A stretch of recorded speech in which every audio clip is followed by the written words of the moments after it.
네, 오늘 정무위원회 국정감사에서는 한국산업은행, IBK 기업은행, 예금보험공사, 서민금융진흥원 등 국내 주요 금융공기업 대표들이 증인으로 불려나와 단기 일자리 창출, 그리고 서민금융으로서 역할에 대한 질책이 이어졌습니다. 특히 한국GM의 연구개발 R&D 법인 분할과 관련해 이동걸 사는 회장에 대한 질의가 쇄도했다고 하는데요. 현장에 나가 있는 취재기자 연결해서 자세한 내용 들어보도록 하겠습니다. 송현주 기자. 네, 저는 지금 정무위 국감이 열리고 있는 중소기업은행에 나와 있습니다. 오늘 정무위 국감에는 예금보험공사, 한국산업은행, 중소기업은행, 서민금융진흥원 등 금융공공기관 4곳의 감사를 진행하고 있습니다. 특히 오전 10시부터 시작된 국정감사는 오전 내내 이동걸 산업은행장에게 한국GM의 법인 분할을 놓고 집중 질타가 쏟아졌습니다.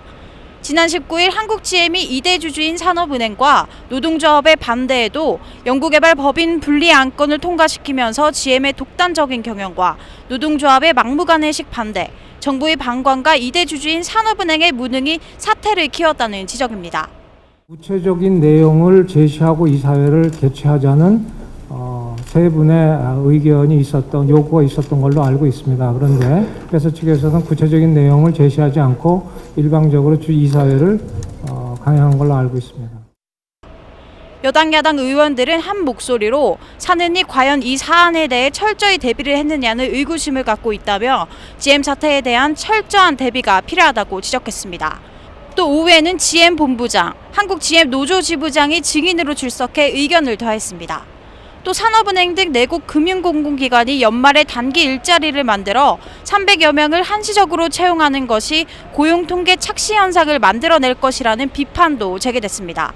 이어 위성백 예금보험공사 대표에게는 지금까지 발견된 해외 은닉 재산의 회수 금액이 절반도 채 되지 않고 계좌 추적권 남용에 대한 질타가 이어졌습니다. 앞으로는 저희들이 예보가 나서서 어떤 동의나 설득 이런 부분들을 적극적으로. 우리은행 지주사 전환에 대해서는 우리은행 지분 18.43%를 보유한 입장에서 공적 자금 회수를 늘릴 수도 있다며 은행뿐 아니라 수익성 높은 증권이나 보험 쪽도 편입해 가치가 높아질 수 있다는 긍정적인 입장을 내비쳤습니다. 이 밖에도 IBK 기업은행과 서민금융진흥원에 대해서는 시중은행에 비해 높은 신용대출 금리와 예대금리 차, 서민금융 상품 지원 확대 등에 대한 질의가 이어지고 있습니다. 지금까지 정무위 국감 현장에서 아시아경제TV 송현주입니다.